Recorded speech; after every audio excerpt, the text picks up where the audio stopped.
하나님의 말씀은 마가복음 11장 1절에서 11절의 말씀입니다. 마가복음은 지리에 따라서 크게 세 단락으로 나눠볼 수 있습니다. 처음에 예수님이 활동하시던 데가 어디입니까? 갈릴리죠. 그리고 가이사랴 빌립보에서의 신앙 고백, 베드로의 신앙 고백 기억하시죠? 거기가 이방 땅이죠. 그러니까 갈릴리 지역이 하나, 그 다음에 이방 땅, 그리고 이방 땅에서부터 이제 방향을 틀어가지고 갈릴리를 통과하지만 방향이 예루살렘이죠. 예루살렘을 향한 순례길, 이렇게 해가지고 이방 땅과 예루살렘을 향한 길, 한 단락이라고 볼 수 있고, 마지막으로 예루살렘에서의 사역, 이렇게 볼 수 있겠습니다. 오늘 말씀을 읽으신 것처럼 예수님이 나귀 새끼를 타시고 예루살렘에 이제 들어가시는 장면이잖아요. 우리가 이때를 또 특별히 종려주일, 그렇게 교회력에서는 지키기도 하는데, 예루살렘 사역이 이제 드디어 시작되는 마가복음의 세 번째 무대다, 이렇게 생각하시면 되겠습니다. 읽으신 것처럼 호산나 다윗의 자손이여, 주의 이름으로 오시는 이여, 가장 높은 곳에서 호산나, 호산나를 사람들이 외쳐요. 그리고 예수님은 보통 이런 순례 때는 지금 6월절을 앞두고 있거든요. 순례 때는 사람들이 걸어서 들어가는데 나귀를 타고 들어가시고, 나귀도 그냥 나귀가 아니고 나귀 새끼를 타고 스가랴의 예언처럼 그렇게 들어가십니다. 왕으로 입성하시는데, 아마 로마의 장군이 입성한다고 그러면 멋진 그런 준말을 타고 그렇게 막 위풍당당하게 들어갔을 거예요, 예루살렘 성에. 그런데 예수님은 나귀 새끼를 탔어요. 상당히 좀 우스꽝스럽고 어떻게 보면 초라해 보이지 않습니까? 그런데 제자들이 안장 삼아 겉옷을 그 위에 폈고, 길거리에는 사람들이 호산나를 부르면서 자기의 겉옷을 펴서 깔고 나뭇가지를 흔들고 또 깔고, 그래서 왕을 환영하는 듯한 그런 모습에 연출되는 우리 장면을 읽었습니다. 호산나라고 한다면 주여 우리를 구원하소서, 이런 말이죠. 이 환호하는 사람들이 어떤 의미로 이 호산나를 외쳤나, 우리가 여러 가지로 생각해 볼 수 있을 텐데, 드러난 이 표현 자체로는 정치적 해방을 가져올 메시아, 다윗의 후손으로서의 왕을 생각했던 거 아닌가, 그런 생각을 합니다. 자, 우리 이 말씀 가지고 오늘은 조금 다른 내용들을 좀 나눴으면 좋겠는데, 첫 번째로 말씀만 의지하고 가자 하는 겁니다. 말씀만 의지하고. 신앙생활할 때 질문이 참 많이 생겨요. 이 질문을 하지 말라는 얘기가 아니고요, 결국은 그 질문 속에서 항상 명쾌하게 뭔가 답이 얻어지는 경우가 있을 때도 있지만, 이렇게 아직도 여전히 의문이 남는데, 이럴 때가 사실은 더 많지 않나, 이렇게 생각이 됩니다. 그 속에서 우리에게 필요한 것, 주님이 원하시는 것, 주님의 말씀만 의지하고 가는 것, 그거 아닐까요? 예수님 일행은 요단강 옆에 여리고를 지났습니다. 그게 10장 지금 후반절 말씀이에요. 바디메오 만났죠. 여리고를 지나면서 바디메오를 고쳐줬습니다. 눈뜨게 하셨어요. 그런데 여리고는 바닷물 높이, 이 해수면보다 사실은 고도가 더 낮은 데예요. 사해는 훨씬 더 낮죠. 자, 이 요단강 옆에 여기 여리고에서부터 예루살렘까지는 고도가 한 1000m 정도 차이가 납니다. 쉽지 않은 길이에요. 그래서 예루살렘이 고지대에 있기 때문에 올라간다라고 항상 그렇게 표현을 쓰고, 시편에도 성전에 올라가며 부르는 노래, 이런 게 있잖아요. 자, 이렇게 오르막길을 예루살렘을 향해서 걸어서 드디어 성전산 건너편 올리브산, 감람산이죠. 감람산에 이르렀습니다. 거기에 지금 두 지명이 나와요. 벳바게와 베다니. 벳바게가 훨씬 더 예루살렘에 가깝고 베다니가 좀 더 멀어요. 그러니까 아마 베다니에서 예수님이 제자 둘을 선택하셔서 임무를 주어서 아무래도 예루살렘에 좀 더 가까운 벳바게에 가서 나귀가 묶여 있을 텐데 그걸 풀어오라, 이렇게 말씀하신 것 같아요. 자, 한번 보십시다. 2절 말씀에 어떻게 돼 있어요? 이르시되 너희는 맞은편 마을로 가라. 그리로 들어가면 곧 아직 아무도 타보지 않은 나귀 새끼가 매여 있는 것을 보리니 풀어 끌고 오라. 자, 그러시면서 뭐라고 그래요? 만약 누가 왜 그 나귀 풀어서 가지고 가냐? 그러면 주가 쓰시겠다. 그렇게 말해라. 그러면 즉시 보내줄 거다. 자, 이 지시를 받은 이 두 명의 제자들, 건너편 마을 벳바게로 보내진 이 제자들 마음이 어땠을까요? 저라면 나귀를 가지러 가면서도 마음이 편치 않았을 것 같습니다. 예수님이 미리 누군가를 보내서 나귀를 빌리기로 조율한 것도 아닌 것 같고, 그렇다고 차라리 돈을 딱 주면서 야, 그거 빌려와라, 혹은 그거 나귀 한 마리 사와라, 뭐 이런 것도, 값을 지불한 것도 아니고, 예루살렘에 예수님이 엄청 자주 왔다 갔다 하셔가지고 누구 잘 아는 사람이 있는 것도 아닌 것 같은데, 남의 나귀를 그냥 가져와라. 이걸 일을 수행하는 사람 입장에서는 상당히 좀 난감하지 않나. 나귀가 또 매여 있을까? 가면 그것을 풀어서 가져온다고 해도 그래도 최소한 주인한테 말은 하고 가져와야 되는 거 아닌가. 누구 걸 거 아니에요. 소유가 있을 거 아니에요.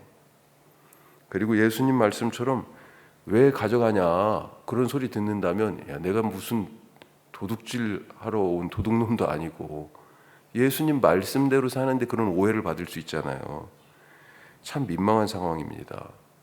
성경은 이상하게도 그런데 제자들이 아무런 질문도 없이 예수님의 말씀대로 건너편 마을로 가보니까 진짜 나귀가 매여 있어요.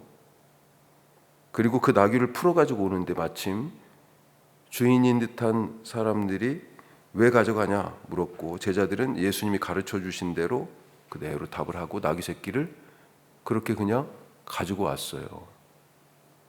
때로 우리가 주님의 말씀대로 살 때, 주님 꼭 이 방법이어야 됩니까? 왜 나를 이렇게 상당히 애매하고 민망하고 사실 내 성격이나 내 스타일상으로는 맞지 않는 이 길에 여기다 세워두셨습니까? 그런 물음표가 생길 때가 있습니다. 이것이 맞습니까? 이렇게 하는 게 맞아요? 그런 질문이 생길 때가 있어요. 마음이 편치 않고 민망하고 애매한 상황에 던져질까 봐. 그래서 하나님이 자꾸 그렇게 그거 하라고, 거기에 있으라고, 그 사람을 만나라고 그렇게 푸시를 하시는데도, 인도하시는데도 내 마음이 불편하니까 주저할 때가 있죠. 이런 사람에게는 말씀만 의지하고 가는 거 사실은 너무 어려운 일입니다. 그런데 오늘 제자들은요, 너무 쉽게 하고 있어요. 예수님을 그만큼 믿었다는 것 아닐까요? 우리가 성경에서 제자들이 참 대단한 사람들이에요. 자기들의 실수, 자기들이 잘못한 것, 어떻게 보면 감추고 싶은 얘기들. 베드로 같은 경우 지금 초대교회 지도자 아닙니까? 제일 큰 지도자 아니에요. 그런데 예수님이 자기한테 야, 이 마귀야 이렇게 얘기하신 것을 기록해놨잖아요. 대단한 사람들이죠. 우리가 제자들은 이 서로 누가 크냐고 다퉜어. 뭐 이런 믿음도 없었어. 예수님이 배에 계신데도 막 두려워하고 떨었어. 예수님을 배신하고 부인했어. 우리가 그런 얘기들 하면서 믿음 별로 없는 거 아니야? 사실은 이렇게 얘기할 수 있을지 모르겠지만 최소한 우리보다는 믿음이 커요. 아무런 그런 질문들이 많았겠지만 순순히 가서 예수님 말씀대로 나귀를 가져왔습니다. 우리에게도 이런 순종의 믿음 있을 수 있길 바랍니다. 두 번째로, 모두가 예수님 것이다. 모두가 예수님 것이다. 맞습니까? 모두가 예수님 거예요? 낯선 사람 둘이 지금 동네에 와가지고 이 길에 묶여있는 나귀 새끼를 풀어서 갖고 가고 있습니다. 그것을 쳐다보는 동네 사람들 반응이 어땠을까요? 깜짝 놀랐다고 써있지는 않지만 깜짝 놀랐을 거예요. 아니, 못 보던 사람 둘이 갑자기 나타나가지고 나귀를 풀어가? 사람들이 묻습니다. 왜 그 나귀 가져가느냐? 제자들은요, 주님이 쓰신다고 해요. 주가 쓰시겠다. 자, 그렇게 대답을 하는데, 그리고 이 나귀 새끼를 가져가도록 또 의외로 허락을 하네요. 누가 허락했을까요? 모르긴 몰라도 그 나귀 주인 아니겠어요? 주인도 아닌 사람들이 가져가 그랬을 일은 없을 거 아니에요. 이 사람이 뭐 주인이라고 나오지도 않아요, 오늘 말씀에. 그런데 하여튼 이 주인일 법한 이 사람이 예수님하고 무슨 관계인지 모릅니다. 우리는 안 나와 있으니까 성경에. 전에 예수님이 예루살렘에 오셨을 때 요한복음에 보면 몇 번 예루살렘에 오셨던 기록이 있어요. 그때 말씀을 들었는지, 예수님 말씀을 들은 건지, 아니면 나사로가, 베다니에 사는 나사로가 예수님의 친구예요. 그렇죠? 이 나사로가 예수님의 친구니까 뭐 이렇게 해가지고 아름아름 알게 된 건지 몰라요. 하지만 분명한 것은 예수님이 원하실 때 주가 쓰시겠다 하라. 예수님이 쓰신대요 라고 하는 그 말을 듣고 두말 않고 내놨다는 거예요. 드렸다는 겁니다. 구원받았다. 이것은 무엇입니까? 구원받았다는 말은 하나님의 소유가 되었다, 이 말입니다. 전에는 우리가 마귀가 아버지 노릇을 했죠. 하지만 이제는 하나님이 아버지가 되시는 하나님의 자녀예요. 소유권이 이전됐어요. 소속이 바뀌었습니다. 예. 하나님께서 시내산에서 이스라엘 백성과 언약을 맺어서 제사장 나라 거룩한 백성이다 너희가. 자, 그렇게 언약을 맺으실 때 그 전제가 뭐예요? 그 바로 앞절에 뭐라고 되어 있냐면 너희는 모든 민족 중에서 내 소유가 되겠고, 이렇게 되어 있습니다. 그러면서 너희는 제사장 나라 거룩한 백성 될 거다. 내 소유가 되는 거, 하나님의 소유가 되는 것이, 그게 출애굽한 백성, 구원받은 백성들에게 하나님이 선언하신 말씀이잖아요.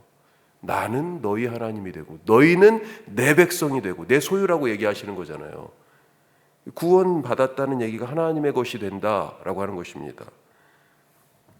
이스라엘은 하나님의 것입니다. 그래서 하나님의 자녀, 하나님의 백성, 이렇게 부르는 거죠.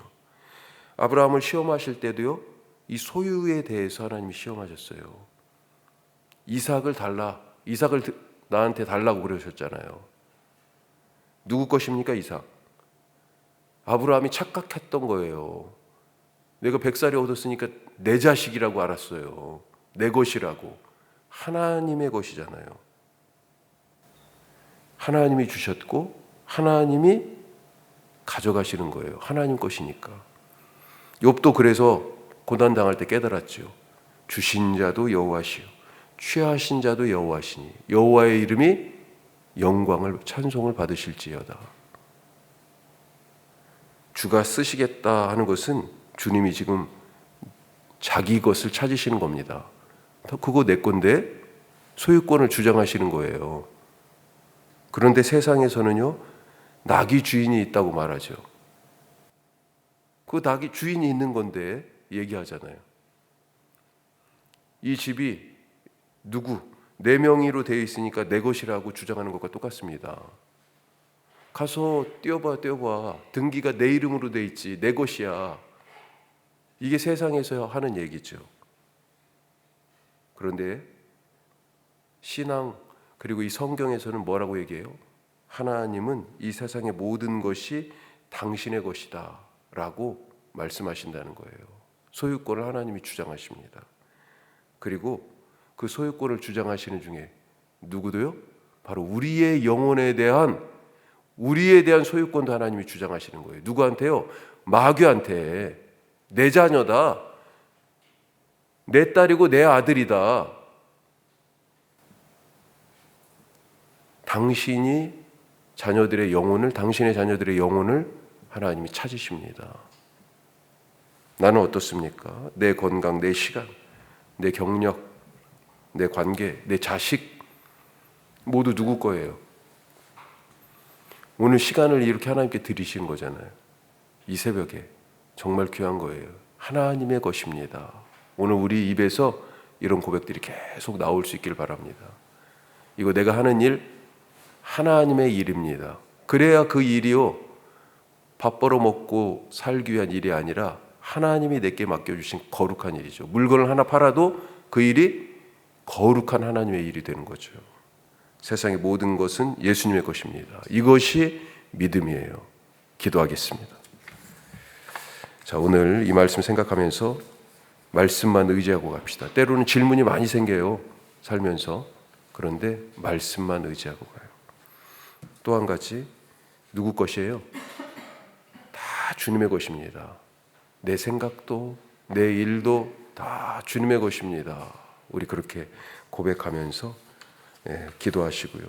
선교 동역지들 우리 8곳이 있습니다. 우리 선교 동역지 위에서도 함께 기도하고요. 오늘 저녁 수요 말씀마당이 있고 사랑방 일곱 모임이 있습니다. 하나님 은혜 더하여 주옵소서.